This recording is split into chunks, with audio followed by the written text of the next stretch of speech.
turned out to be Neptune. Ever since, scientists have wondered if there might be yet another planet in our solar system, sometimes called Planet X. Now, astronomers have strong evidence for one. A planet roughly the size of Neptune, with a mass 10 times the Earth's, and a thick atmosphere of hydrogen and helium. Just as Neptune was predicted based on its influence on Uranus, the evidence for Planet X is indirect. Astronomers observe 6 small solar system objects and notice they come closest to the Sun in a unique configuration. There's only a 1 in 15,000 chance that this orbital clustering is a coincidence. It is much more likely that Planet X has shepherded the 6 objects into their orbits. This explodes our conception of the solar system, because Planet X would loop around the Sun unimaginably far away in a strange elliptical orbit, so far away that it takes 15,000 years to make the trip.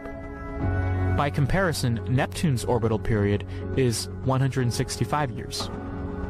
Of course, not everyone will be convinced of Planet X until we have visual proof. Researchers are now using one of the world's largest telescopes, Subaru, in Hawaii, and they say they have a reasonable chance of finding Planet X in the next 5 years. Once spotted, we can welcome Planet X as the 9th planet in our solar system. Just in case you didn't know, I am all about end-time theology and science, both. So if you have theological comments or you want to talk about religion, I'm open to that, as well as talking about this scientific phenomenon that we're seeing. Tonight I wanted to talk on an extended broadcast by just going through the idea of corroboration again with you, and I want to tell you the whole story that I've seen since the beginning, and I'm just going to tell you my story. So I don't believe anything unless things corroborate. If I don't get validation, if I don't get some kind of some kind of a witness, some kind of way to tie things together, I'm not easily convinced. I'm a cynic. It took many years for the Lord to convince me that He was real, for example, and I had to study all theology that you could ever think of. But in this case, Nibiru, Planet X, this whole wormwood, the whole idea that the book of Revelation talking about a star coming through our solar system and dumping iron oxide dust upon the earth and poisoning many creatures, and the chaos that ensues, kind of always ate at me, So I looked at a lot of researchers. I listened to all the suspects, Gil Broussard, religious people, prophetic people, people from Fatima, the Pope, all kinds of people that I've listened to about this subject that all talk about it coming in. The Hopi Indians, the Sumerians, the Christians, the Muslims, everybody. Then you've got the astronomers, the Harringtons, the folks that got shot and killed or cancered or poisoned or whatever for their knowledge of this has been pretty extensive. I've watched literally hundreds of videos that talk about this. And then after I looked at all of the kind of corroborating evidence, not one piece of evidence that I've looked at would be enough to convince me, and it should not be enough to convince you. And number 2, you should research what I'm saying. I don't encourage you just to eat the stuff I'm saying up with no questioning. I love it when you question. I love it when you make me better and make the product better of what we're trying to say to the world. But when you look at the South Pole devastation, images from friends, I'm part of several clubs that share imagery, stereo satellite imagery that I'll show you where they're actually, trying to obfuscate and trying to hide the truth. Photos from webcams around the world, and then of course the all-important Skycam network that we all enjoy very much, and hopefully does not ever get taken down. So amazing evidence is pouring in, everybody. Here it is, January 17th, and just in the last month I've seen some remarkable footage and imagery. This particular shot is stunning because what it does is it either shows a reflection or it shows the actual plume that's happening behind the sun. And this large plume and manifestations of it are very, very difficult to hide, but you'll see them try to do it. Here's a stunning image that we just received from the ISS. We have folks that watch it, friends that watch it 24/7. If you don't watch it 24/7, you'll miss these images. They don't record it. But here we're seeing actually the planets that we've been looking at in this red hue, this red cloud It's just plain as day. Don't worry about this thing over here, by the way. I don't know what that is. I think it might just be something in the lens. This is what you got to worry about, man. It's these planets and this red cloud. And then there's the all-important Davis station. This is the one that kicked me in the butt and convinced me to actually get into making videos about the subject. So if you look at this particular video, you'll see that when I looked down there, I said, well, it has to be visible from the South Pole if it's coming up from the south. And I didn't expect really to see anything when I looked down there, but lo and behold, we see this large red cloud, this object, this triangle of objects behind the sun, which I believe we see in reflected forms in many images that we see. And then we see this large triangle that some people are trying to tell me is lens guts, but when the clouds come out, it covers it up. So it's kind of weird.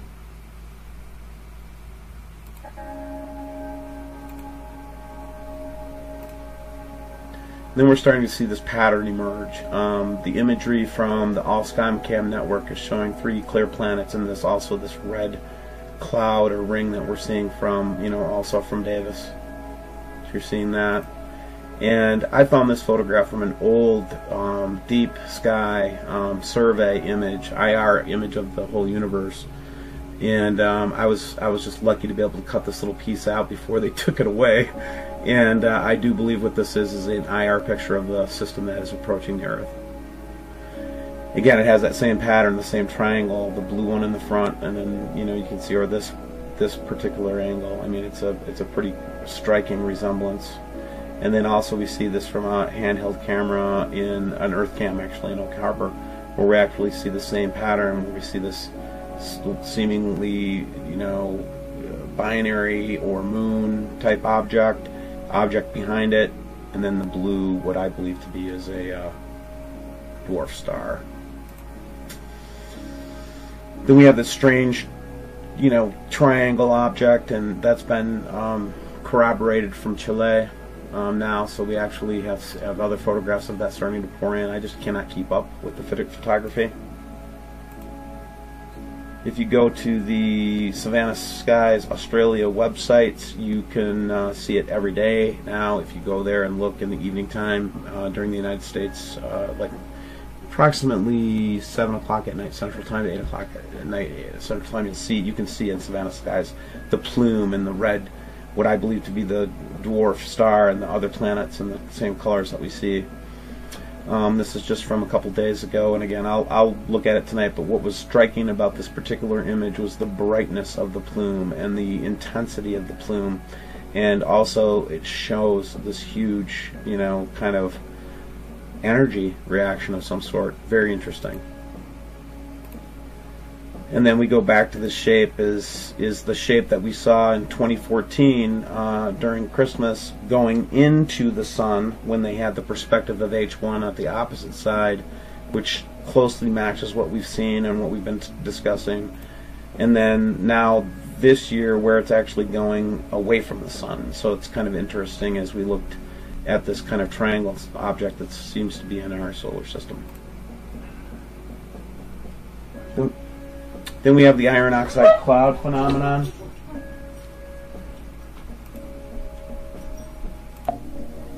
And the clouds. The iron oxide cloud that we've been seeing, that we know that surrounds this system.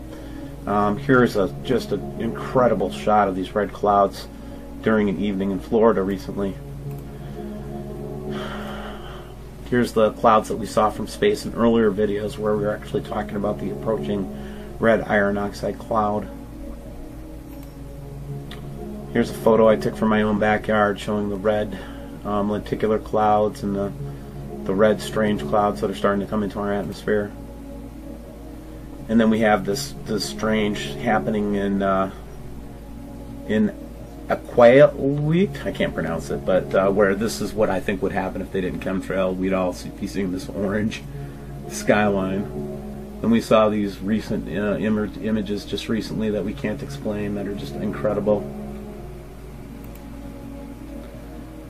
We've been seeing from Argentina in the southern hemisphere this beam of light that is just strangely just shooting in one direction. I actually saw it in our hemisphere here a couple weeks ago and photographed it from my own backyard.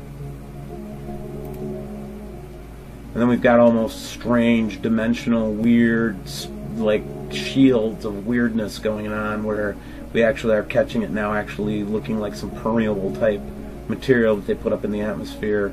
They're blocking us on satellites. No data, no data, no data. You can't see to confirm any of the theories that you have.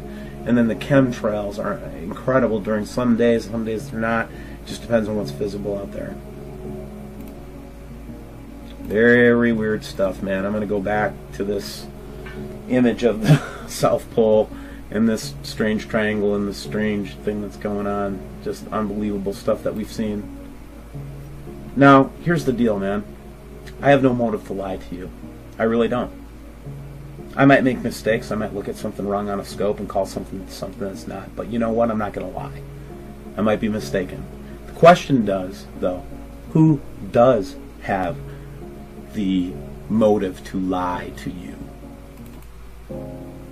Think about it with me a little bit.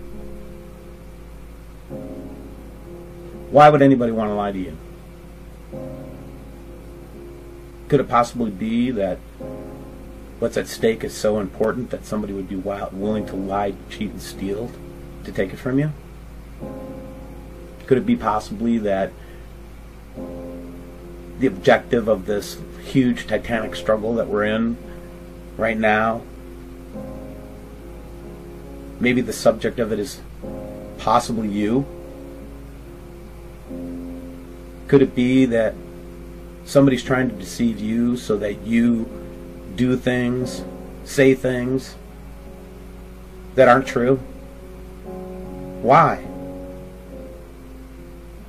Why, man? I'm telling you the truth. The book of Revelation talks about this. Jesus talked about this. Many prophets talked about it.